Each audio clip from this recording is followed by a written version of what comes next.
Allez, c'est parti. Maintenant, on entre vraiment dans le vrai concret. On va designer notre premier écran d'application qui va être sur la liste de tâches.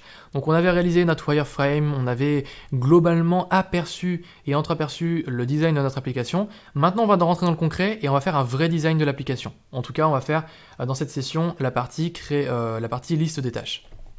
Donc ce qu'on va faire, c'est qu'on va aller prendre tout ce qu'on avait dans le wireframe, côté wireframe ici, on va le dupliquer, comme ça on ne s'embêtera pas, on aura la même structure que tout à l'heure, tac, qu'on va pouvoir utiliser.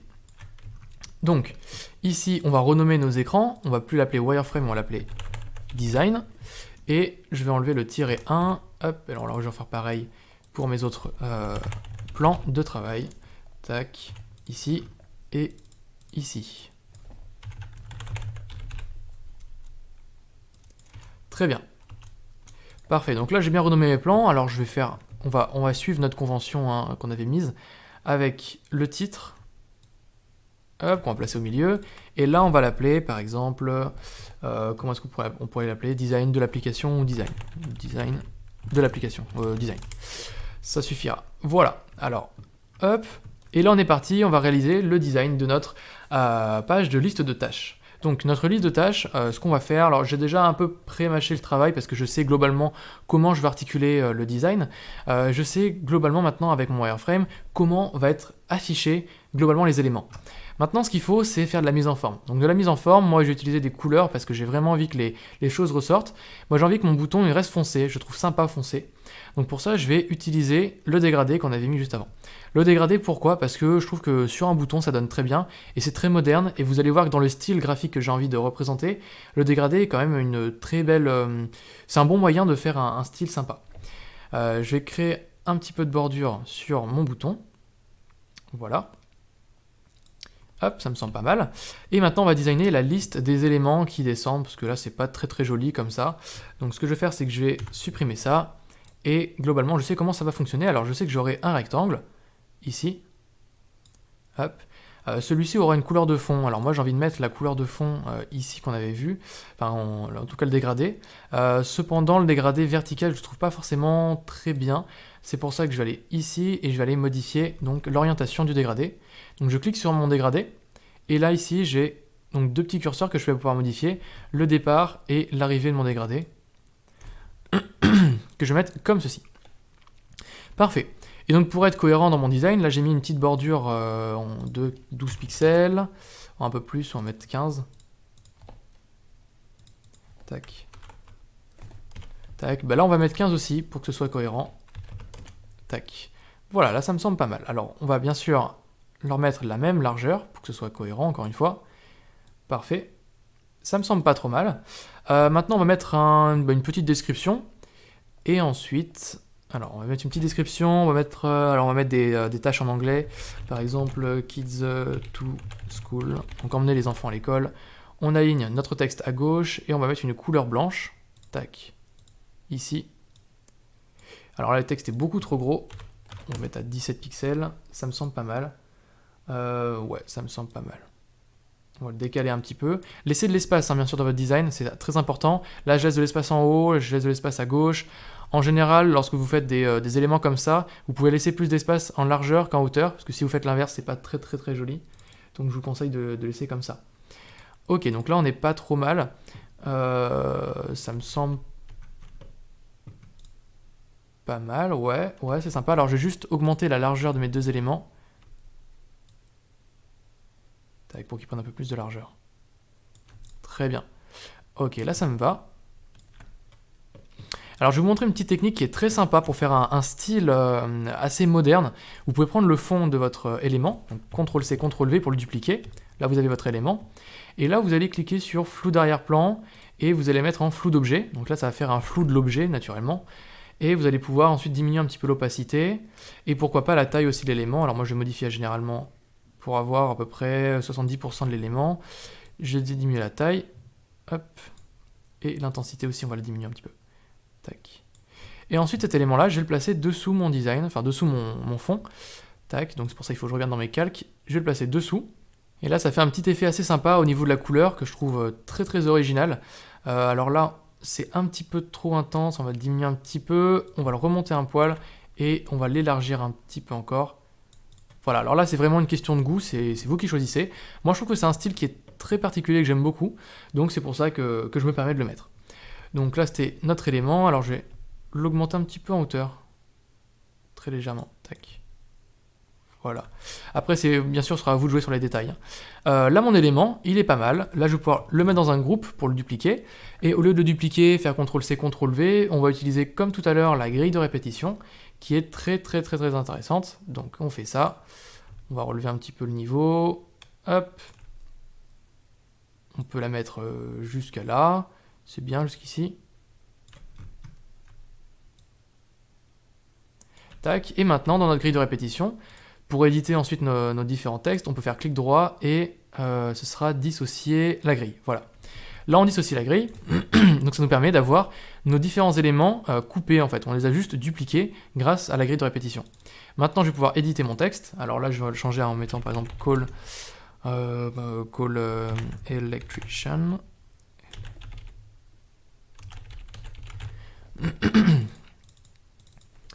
Ici, on va mettre par exemple deposit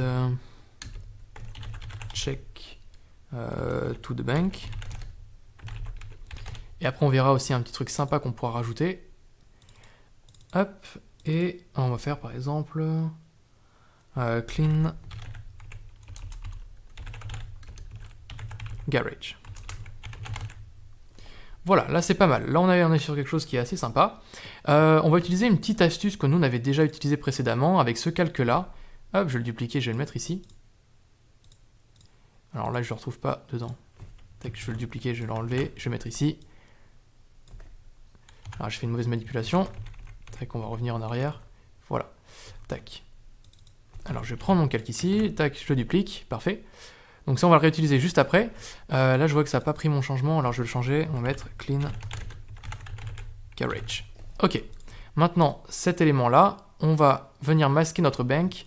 Imaginons que notre texte est assez, alors on va dire deposit 3 checks to the bank, où on va mettre juste un mot, to check to the banks. Voilà. Donc là, déposer 2 chèques à la banque, et maintenant ce qu'on veut, c'est qu'on voit que le texte est un peu trop long, donc on fait comme si ça allait à s'effacer, tout naturellement. Donc notre élément qui est ici, alors si j'arrive à récupérer, voilà.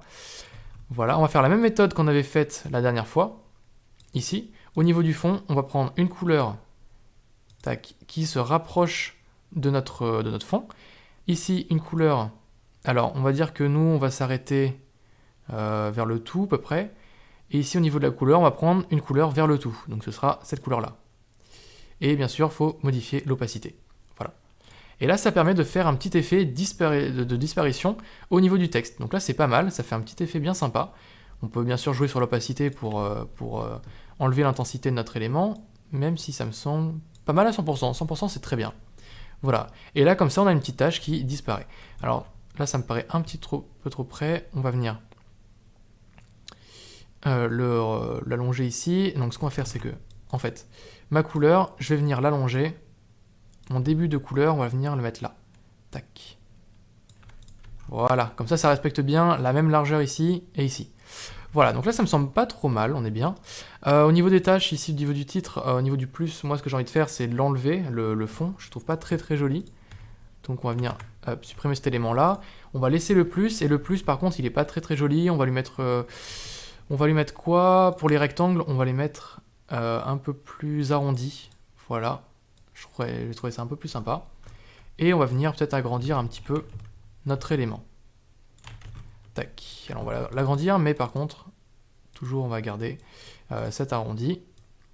Et au niveau de la longueur du plus, il n'est pas assez long, je trouve. Tac. Voilà, là ça me semble un petit peu mal. Alors là, par contre... Je crois que cette partie-là est un peu trop courte. Tac, voilà, là on est sur quelque chose d'assez sympa. Alors, un peu trop gros finalement maintenant. Voilà, là c'est pas mal. Your Task, je vais le mettre peut-être avec une police un poil plus grosse. Alors medium, circular, black. Voilà. Ça me semble pas trop mal. Maintenant, on va pouvoir modifier alors quelques petites choses. On va pouvoir faire des petites fleuritures. Alors là, notamment, on va modifier l'opacité alors du texte. D'ailleurs, la typographie me plaît pas trop. On va mettre du bold. Voilà, on va modifier l'opacité. Tac. Très bien. On va rajouter des petits éléments qui me semblent intéressants, notamment deux. On va rajouter tout premièrement des éléments graphiques qui vont être en fond, qui vont ajouter un petit plus, un peu plus d'éléments au design. Moi j'ai envie d'ajouter donc des cercles, mais des cercles pas pleins, des cercles avec une bordure. On va mettre par exemple 50 pixels, non plus. On va mettre par exemple 120 pixels. 120 pixels, peut-être un peu trop, non quoique c'est pas trop mal, 120 pixels, on va mettre 110. 100 c'est bien. Ok, ces éléments-là, ils vont avoir une couleur bien particulière. Par exemple, ils vont avoir le même jaune que nous on avait, donc appliqué comme bordure. Très bien, on va la mettre par exemple ici. On va créer un nouveau cercle qu'on va mettre là. Celui-ci par contre on va le mettre en plein et on va lui mettre une couleur bleutée, par exemple celle-ci, pourquoi pas. Tac. Et ensuite on va créer un troisième cercle qui lui va être plein, mais de couleur par exemple bleu, comme on avait fait juste avant. Alors là il faut que je fasse clic droit, appliquer comme bordure. Maintenant ces éléments là, je vais les grouper, je vais les mettre en arrière-plan, donc tout en bas de mon design, et ensuite je vais modifier leur opacité. Alors je vais juste modifier l'opacité du jaune en premier, parce que déjà le jaune est déjà beaucoup plus visible que le bleu. On va le mettre à peu près à cette intensité là. Alors là j'ai modifié toute l'intensité de tous, donc je vais mettre 100. Le jaune, on a dit donc 9% c'était pas mal. Le bleu, on va le modifier également. On va le mettre aux alentours de 24% c'est pas mal. Ici, pareil, 24. Hop. Et donc là, ça ajoute un peu plus d'éléments à notre design. Alors là, c'est peut-être un peu trop léger. Limite, il faudrait peut-être rajouter un peu plus d'opacité. Peut-être vers 35. Ici vers, on va dire, 38. Et le jaune un poil plus, on va mettre par exemple 12. Voilà, ça me semble pas mal. Et là, on va avoir donc un peu plus de volume dans notre design, ce qui est un peu plus sympa. Et ce qu'on peut faire, c'est par exemple rajouter des icônes. Donc par exemple, moi je vais récupérer une petite icône sur alors flat icon. J'ai envie de rajouter un petit i de info, par exemple. Alors on peut marquer info. I de info, on va retrouver par exemple un i comme celui-ci, là j'aime bien celui-ci. Alors en plein je n'aime pas trop, je préfère plus en creux. En creux ce sera un peu mieux. On va le télécharger au format SVG, toujours un format SVG, de couleur blanche, de préférence. Et on va le glisser dans notre création. Donc je vais prendre mon élément, hop, je viens le positionner, alors quelque part, ici. Et je vais le mettre sur une des tâches pour dire, par exemple, on peut avoir plus d'informations nécessaires, enfin plus d'informations sur notre tâche, par exemple, sur emmener les enfants à l'école. Là encore, il faut que ce soit cohérent, donc il faut qu'il y ait le même espacement entre notre élément, enfin notre texte et le bord de notre fond, et pareil entre ici, entre notre icône et le bord. Donc on met plus ou moins la même distance. Tac. Là, ça donne un effet assez sympa, que j'aime beaucoup. Ok, et on va rajouter donc une petite deux dernières fleuritures qui me semblent intéressantes. La première, ça va être par exemple un temps restant pour une tâche. Alors par exemple, pour appeler l'électricien, ouais. On va dupliquer notre texte, qu'on va venir positionner juste ici, et on va mettre par exemple 5 hours left.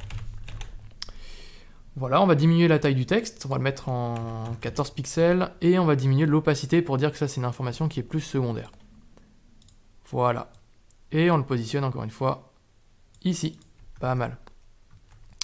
La police peut peut-être être un peu réduite en mettant du circular book. Voilà. Quoique, non, on va plutôt laisser la même intensité de police. Alors c'était la médium. On va laisser la médium qui était pas trop mal. Et là, je vais terminer sur une dernière petite fleuriture pour ajouter un peu plus de volume à l'application, tout simplement, en mettant une petite flèche Je vais créer donc une petite flèche. Pour ça, je prends mon outil pinceau, enfin mon pen tool. Alors il y a deux manières de faire une flèche. Soit on le fait avec deux rectangles comme je vous l'avais montré, soit on le fait avec cet outil-là, donc l'outil de pen tool. Hop, que je vais mettre juste ici, tac. Et là on crée une flèche. On peut faire échappe ensuite. Et là, dans la partie bordure, on peut augmenter la taille de la bordure. Donc par exemple 3 pixels ou 5 pixels, qui me semble pas mal. 5 pixels c'est pas mal. On le met en couleur blanche, hop, on prend notre tracé, et on va venir le placer, alors là je viens de faire une bêtise, on va venir placer notre tracé, tac, au niveau de notre bouton. Hop, alors je vais le mettre dans un groupe pour que ce soit plus simple après à manipuler. Et en fait l'opacité, en fait la taille est un peu trop grosse, donc finalement je vais un peu le réduire.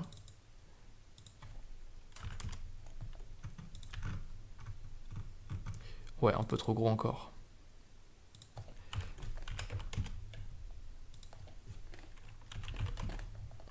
Hop.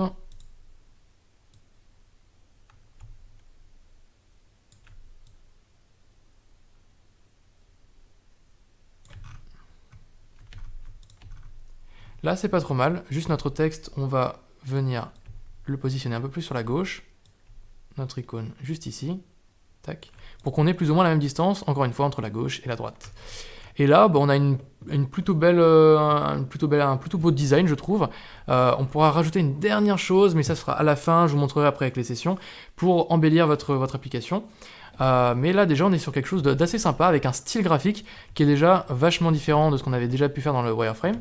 Donc on voit l'évolution, hein. On passe de quelque chose comme ça, où on a quelque chose de très plat, pas de contenu, à quelque chose de vraiment quasiment terminé, hein. Là, on est sur quasiment une vraie application. On pourra rajouter la partie de l'heure, la date, etc., avec la partie, enfin tout ce qui concerne, on va dire, le iOS, donc pour avoir le design iOS. Mais là, déjà, on a réalisé notre premier vrai design d'application, et donc ça, c'est très intéressant. Surtout qu'on a utilisé nos actifs, nos designs actifs, et maintenant, si on modifie nos valeurs de couleur, par exemple, modifier notre couleur, alors si par exemple je modifie mon dégradé, ici, je veux modifier mon dégradé, je veux modifier cette couleur, je peux le modifier, tout simplement, et ça va modifier tout mon design.